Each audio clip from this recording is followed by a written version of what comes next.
রিপোর্টে পুলিশের যে তত্ত্ব সেই তত্ত্ব আরো জোরালো। পুলিশের তরফ থেকে দাবি করা হয়েছিল প্রভাস পালাতে গেলে গুলি ময়নাতদন্ত, এবং একই সঙ্গে আপনাদের জানিয়ে রাখবো যে এনকাউন্টার নিয়ে পুলিশকে এনকাউন্টার করতে পারে, এনকাউন্টার নিয়ে সুপ্রিম কোর্টের কি রায়।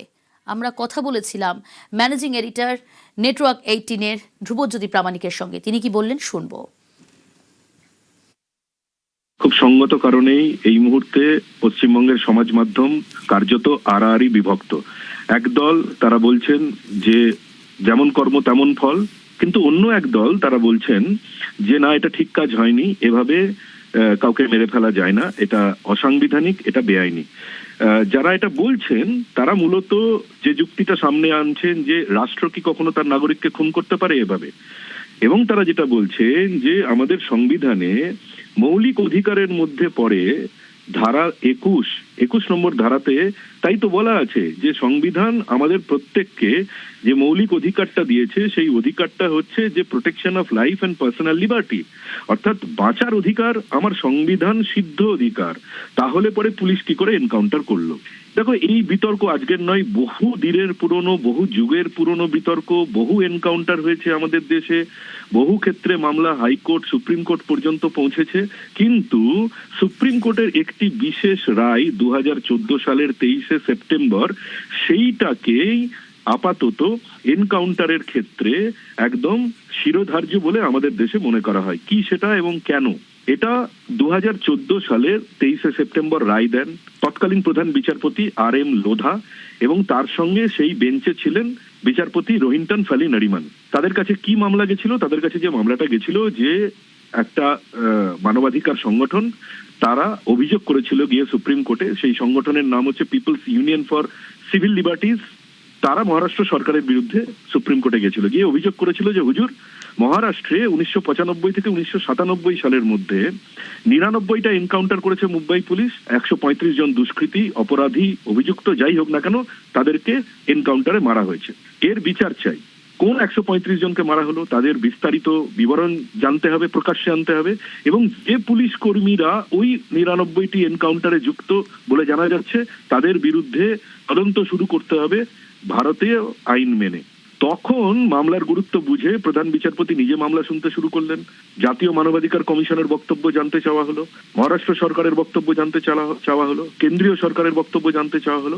সমস্ত পক্ষের বক্তব্য শোনার পরে আদালত 16 দফা নির্দেশিকা জারি করলেন। কিন্তু সেই যে নির্দেশিকা তারা জারি করলেন, সেই নির্দেশিকা জারি করতে গিয়ে তারা ঠিক 2 বছর আগে অন্য একটি মামলার একটি রায়ের একটি অনুচ্ছেদের প্রসঙ্গ উল্লেখ করলেন। সেটাই কিন্তু আজকে রেলেভেন্ট, প্রাসঙ্গিক।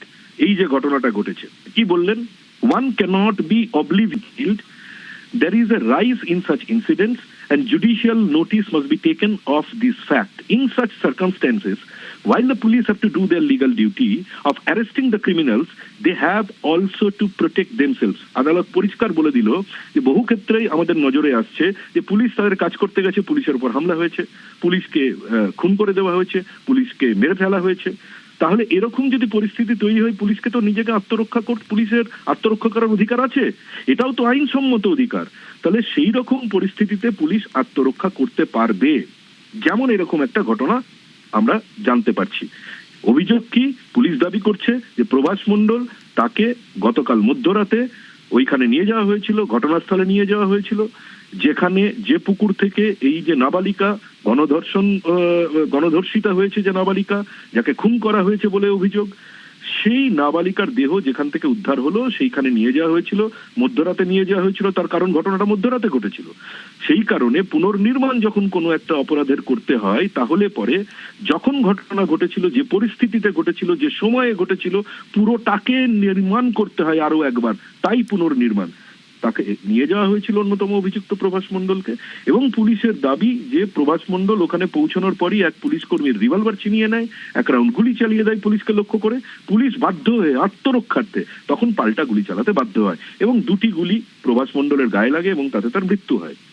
তাহলে পরে এই যে বলছিলাম সমাজ মাধ্যমে এই দল যারা বলছেন যে অন্যায় কাজ হয়েছে, অসাংবিধানিক কাজ হয়েছে, বেআইনি কাজ হয়েছে, তাদের জন্য এবার সুপ্রিম কোর্টের রায়ের কি অংশটুকু আমি বলতে চাই, যেখানে সুপ্রিম কোর্ট বলছে যে আইন মেনে যদি সবকিছু হয় তাহলে পুলিশকে আদালতই রক্ষা কবচ দিচ্ছে। কি বলছে সেখানটাতে? বলছে unless unimpeachable evidence is on record to establish that their action is indefensible, malafide and vindictive, they cannot be subjected to prosecution.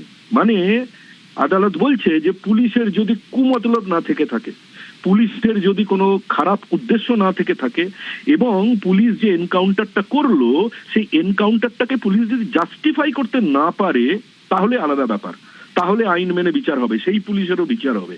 কিন্তু এনকাউন্টার যদি অবশ্যম্ভাবী হয়, পুলিশকে যদি আত্মরক্ষার্থেই গুলি চালাতে হয়, তাহলে এনকাউন্টার হওয়ার পরে পুলিশ কতকগুলো নিয়ম মানবে, সেটাই সেই 16 দফা নির্দেশ। ফলে আরো একবার স্পষ্ট করে দিতে চাই যে আমাদের দেশের শীর্ষ আদালতই কিন্তু স্পষ্ট করে রায়ে বলেছে 2014 সালে 23শে সেপ্টেম্বর দেশের প্রধান বিচারপতি তৎকালীন আর.এম. লোধার বেঞ্চ বলেছে যে আত্মরক্ষার্থে যদি পুলিশ গুলি চালাতে বাধ্য হয় সেই পুলিশকে রক্ষা কবচ আদালতই দিচ্ছে।